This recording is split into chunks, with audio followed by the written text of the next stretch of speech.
This is a skin mag from Qing Dynasty China, from my private collection.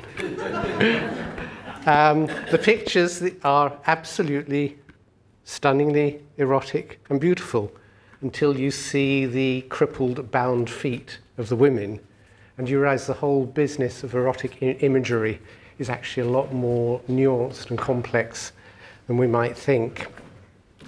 But really what I'm talking about tonight is internet porn, because the internet and the digital age has radically transformed every aspect of our life. And porn is incredibly big. It's something that touches us all in one way, something that we all need to have an awareness of. Just to give you some figures, the porn industry globally is worth about £20 billion a year. That would keep the NHS running for a week. More than 1 in 10 internet searches on Google are porn related, and 40% of internet downloads are porn material. And on one of around 40,000 porn sites, one of the better known ones, receives 30 million visits every year. So this is big. This is very big. So who's doing it? This is where it is interesting as well.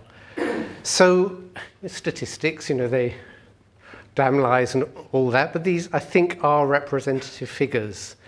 That I'm talking men here because men are at this stage the predominant users of porn. Teens and younger, 35% are using porn regularly. That means several times a week. Young men, so we're talking 18 to about 30, around about 60%. Middle-aged men, so 30 to 50, 40%. And us oldies, we go down to about 25% of us are regular porn users. Is this a problem? Well, I'll give you 3 different perspectives on porn. There's a perspective from the porn industry itself that says that porn is good, sex-positive, adult fun. It's harmless. It actually enhances people's sex lives.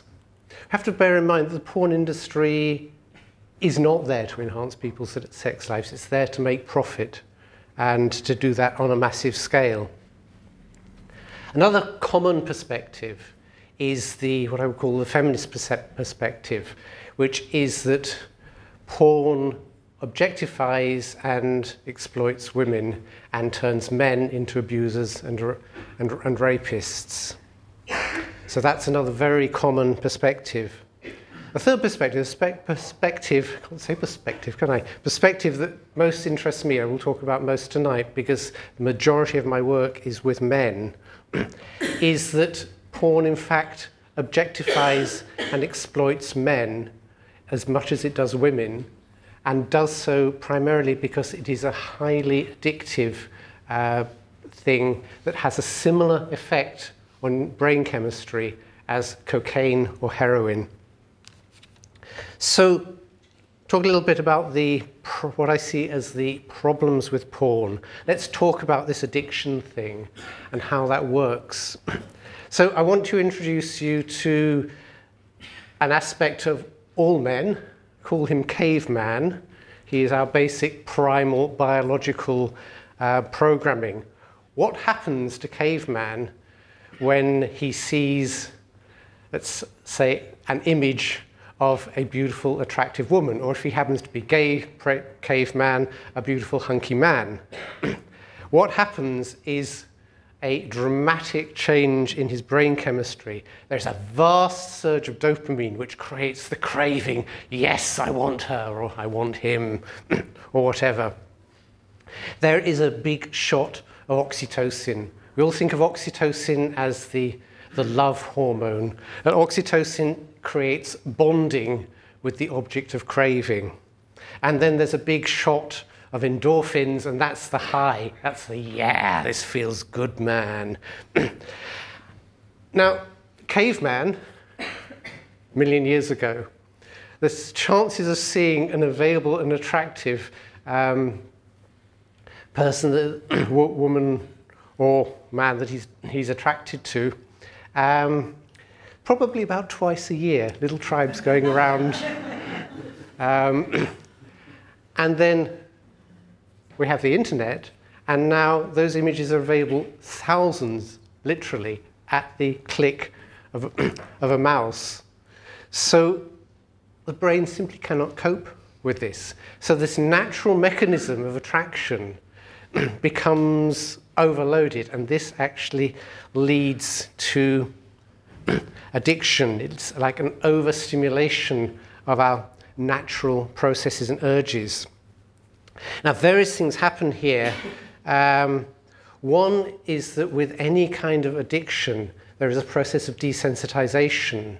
So there is then gradually the need for more and more stimulation to get the same kick, the same endorphin high, which leads to either wanting more and more extreme images, or just more and more images, or just more and more time spent. So the person who becomes addicted to porn gets just caught in this cycle, endless cycle of deepening need for porn simply to feel okay.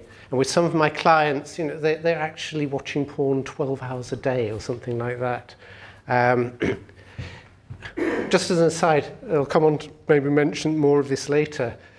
By and large, porn addiction has nothing to do with sex, nothing to do with sexual need, sexual attraction. It's actually an addiction driving itself. Something else that's very important, and this will come on to some of the other negative consequences of porn, is about that oxytocin and that bonding process. Is you end up bonding to the wrong thing. Instead of bonding to a lovely, beautiful, soft-feeling, smell, fragrant, yummy person that you're attracted to, you get bonded to one of these. Is this really so sexy? I don't think so. In fact, you get bonded to a pattern of pixels and to an image that will most likely be a hopelessly idealistic and unrealistic image.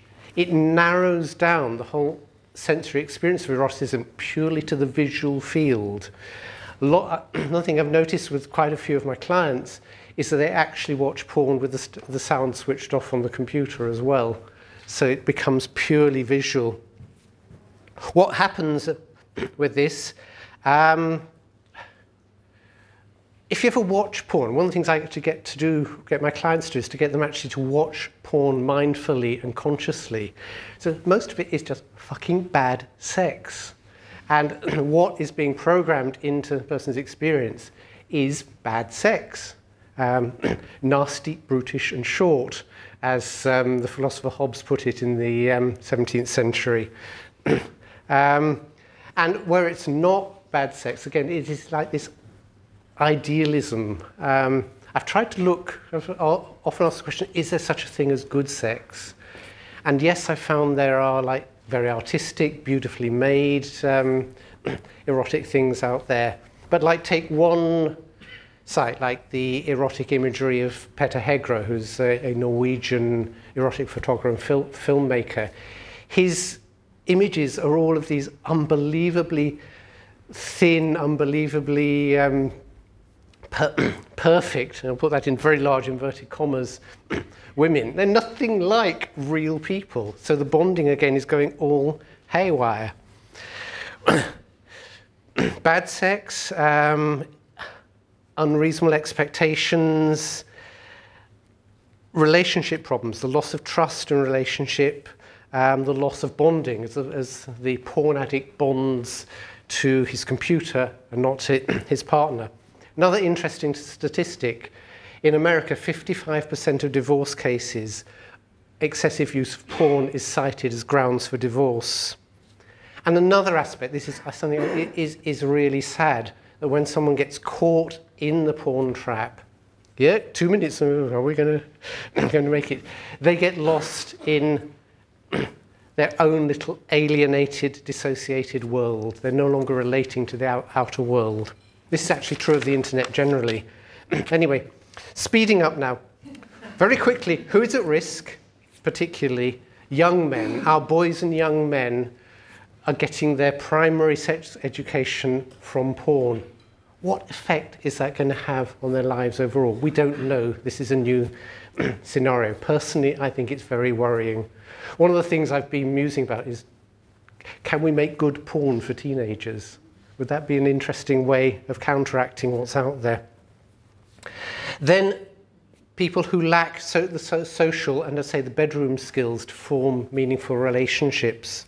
So maybe porn is an outlet for them, but it's also a trap. But most particularly, porn has to do, particularly the addiction comes as a way of medicating, of avoiding emotional pain and emptiness. Behind every addiction, there is emotional pain, there is trauma, there is suffering. How do we deal with porn? How do you break out of this? Gil Boyne, who's one of the founding fathers of hypnotherapy, was once asked, how does someone stop smoking? And expecting some kind of clever answer, he said, they don't smoke the next cigarette. Simple as that. The way you end porn addiction is you simply have to stop watching porn. It's simple, but it's not easy. So there are many things that can help this. And the most important things I would say is first get real, acknowledge that you have a problem, you have an issue, stop running away from it, denying it, and above all, reach out. Bring it up with your partner. It'll cause fireworks at first, but most likely they will stand by you and help you through it. Isolation itself drives porn addiction. And reach out to professionals. And we have a beautiful row of professionals sitting at the front here who you can reach out to. And there's a whole range of toolkits, behavioral, mindfulness toolkits that can help to reduce the stimulus and break the habit.